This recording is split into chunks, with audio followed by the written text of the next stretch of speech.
Muito bem. Nessa nossa aula, vamos continuar os dispositivos constitucionais relativos ao ICMS, são muitos. Lembrando que, na última aula, falamos de uma imunidade que diz respeito às operações interestaduais com combustíveis lubrificantes derivados de petróleo e energia elétrica. A saída será sempre imune. E vimos que a entrada no outro estado, se o destinatário for o consumidor final desse combustível e dessa energia elétrica, haverá incidência, que é o nosso ICMS monofásico. Então, vamos dar uma repetida nesse dispositivo para que a gente possa continuar os detalhes com relação ao ICMS monofásico. Vamos lá. Então, está aqui o inciso 10, a linha B. O ICMS não incidirá, portanto, a imunidade sobre operações que destinem a outros estados petróleo, inclusive lubrificantes, combustíveis líquidos e gasosos dele derivados. Cuidado, gás natural não é derivado de petróleo, é um produto que, quando você extrai o petróleo, extrai também o gás, mas não é derivado de petróleo. Álcool combustível, portanto, não é derivado de petróleo. E energia elétrica. Mas o Borbinha, olha lá o Borbinha, lembrando do ICMS monofásico, porque haverá incidência, sim, na entrada no estado destinatário. E isto, voltando para mim, quando o destinatário for consumidor final. Então, agora, vamos ver os detalhes que a Constituição traz com relação ao nosso ICMS monofásico. Vamos lá?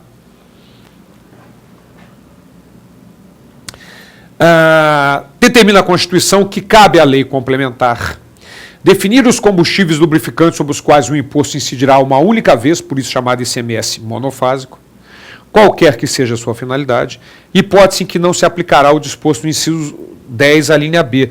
Ou seja, na hipótese em que não será aplicada a imunidade. Por que não será aplicada a imunidade?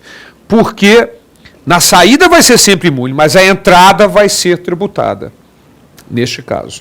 E a lei complementar já definiu como combustíveis lubrificantes derivados de petróleo e energia elétrica. Muito bem, então vamos lá ver mais detalhes com relação... O parágrafo 4º do artigo 155 traz detalhes com relação ao nosso ICMS monofásico. Inciso 1º, nas operações com lubrificantes e combustíveis derivados de petróleo, o imposto caberá ao estado onde ocorrer o consumo. Já sabemos disso, o ICMS monofásico é devido para o estado destinatário, onde estiver o consumidor final do combustível e lubrificantes derivados de petróleo. Ainda mais, nas operações interestaduais entre contribuintes com gás natural e seus derivados e lubrificantes e combustíveis não incluídos no inciso 1º, o imposto será repartido, ou seja, que não sejam derivados de petróleo, o imposto será repartido entre os estados de origem e de destino, mantendo-se a mesma proporcionalidade que ocorre nas operações com as demais mercadorias. Voltando para mim, aquela situação que nós já estudamos, que é a alíquota interestadual na remessa e diferencial de alíquota na chegada lá, se for o destinatário contribuinte. Se o consumidor final não for contribuinte, a alíquota interna só na remessa e como qualquer mercadoria. Então, se não for combustível derivado de petróleo, a tributação é como qualquer outra mercadoria normal. O ICMS monofásico é só para combustíveis lubrificantes derivados de petróleo. Certo?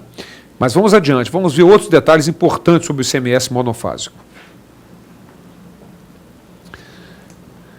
Nas operações interestaduais com gás natural e seus derivados, destinados a não contribuinte, o imposto caberá ao estado de origem. Já sabemos disso, como qualquer outra mercadoria,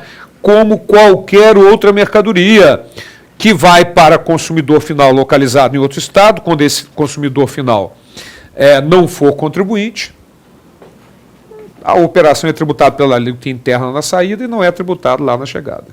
Como qualquer outra mercadoria, ocorre com o nosso ICMS monofásico. Depois vem o inciso 4º. As alíquotas do imposto serão definidas mediante deliberação dos estados, ou seja, por convênios, observando-se o seguinte: serão uniformes em todo o território nacional, podendo ser diferenciadas por produto.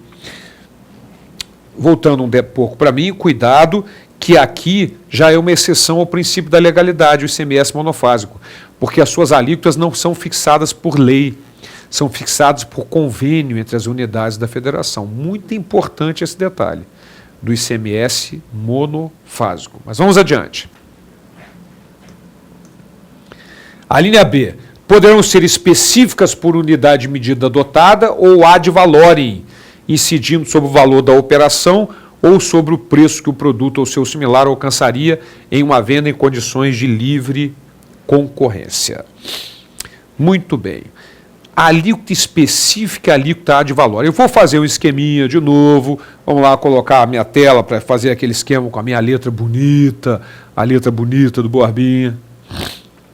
Com relação a essa questão de alíquota específica e alíquota ad valorem. Vamos lá.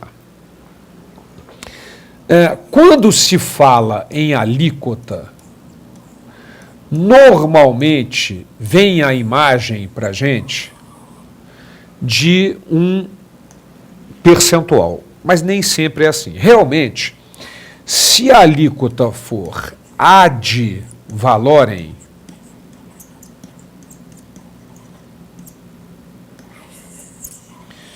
esta alíquota ad valorem, ela é um percentual sobre o valor. E neste caso da alíquota ad valorem, a base de cálculo, vou abreviar aqui, a base de cálculo é o valor do produto.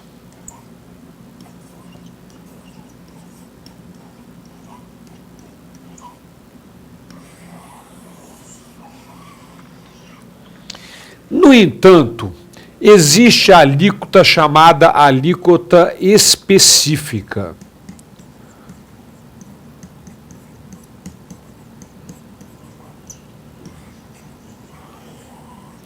A alíquota específica é um valor fixo. E neste caso, a base de cálculo é a unidade de medida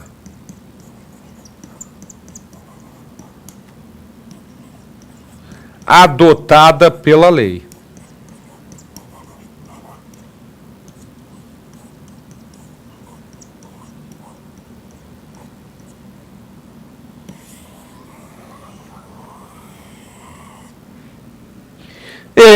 Por exemplo, são devidos tantos reais por litro de produto. Não interessa o preço do produto, do combustível, será devido um valor fixo, é uma alíquota específica. Então a base de cálculo vai ser a unidade de medida adotada pela lei, o litro, o galão, seja lá o que for, do combustível. Então, de acordo com o dispositivo que acabamos de ver, o ICMS ele pode ter alíquota específica ou pode ter alíquota ad valorem. Muito bem. Mas nós vamos voltar lá para os dispositivos constitucionais para lembrarmos, observarmos, conhecermos, na verdade, mais detalhes relativos ao ICMS monofásico. Vamos lá?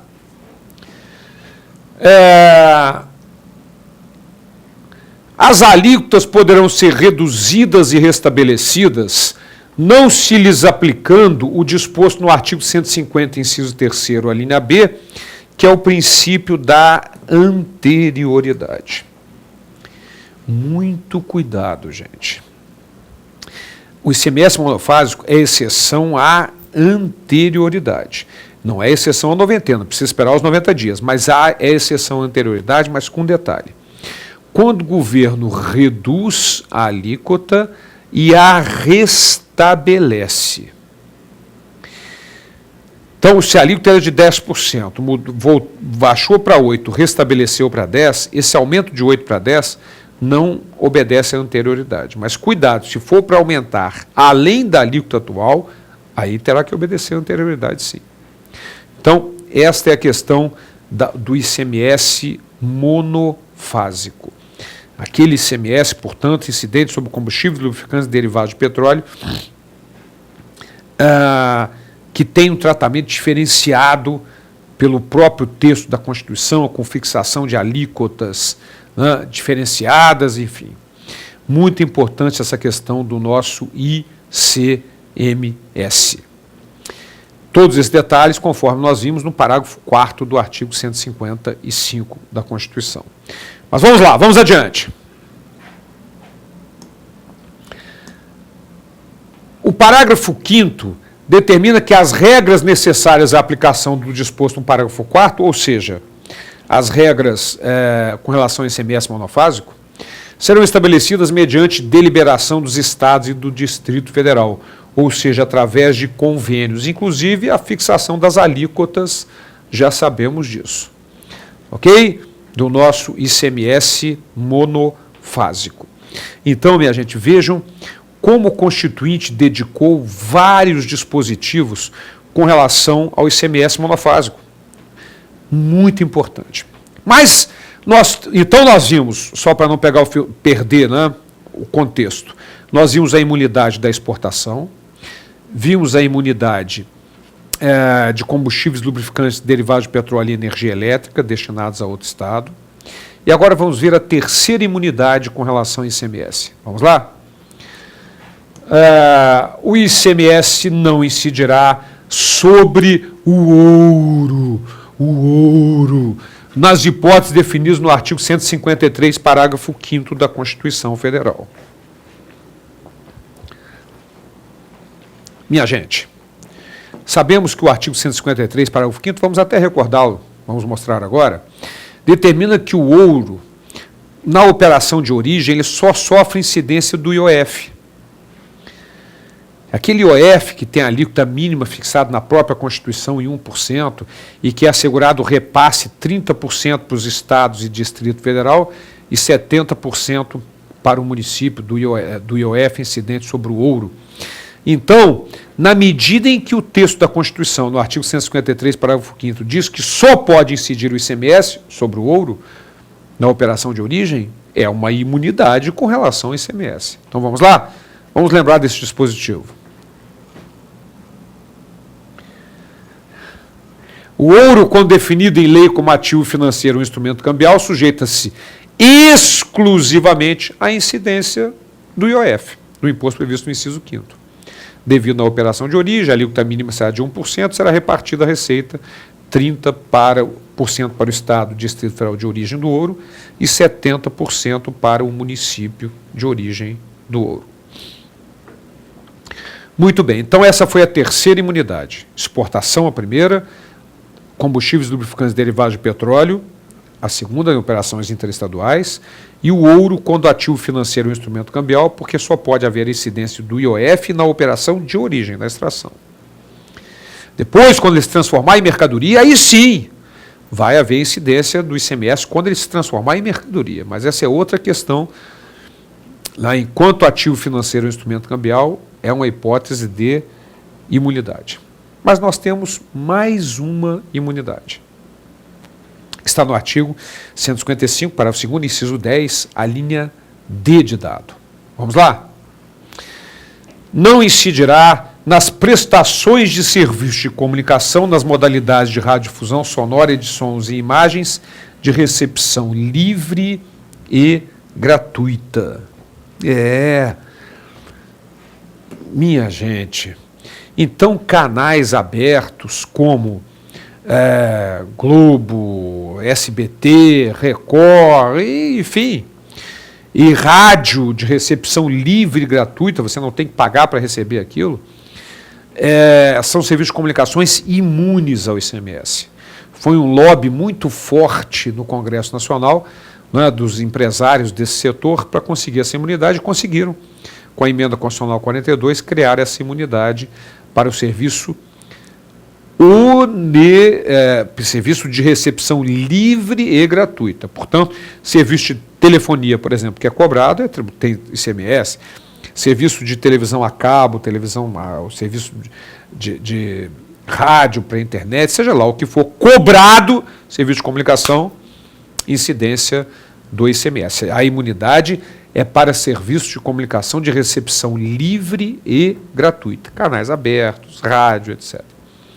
Legal? Estas são as imunidades relativas ao ICMS, com as quais nós terminamos essa aula, e na próxima ainda temos assuntos com relação aos dispositivos constitucionais relativos a esse imposto. Até lá.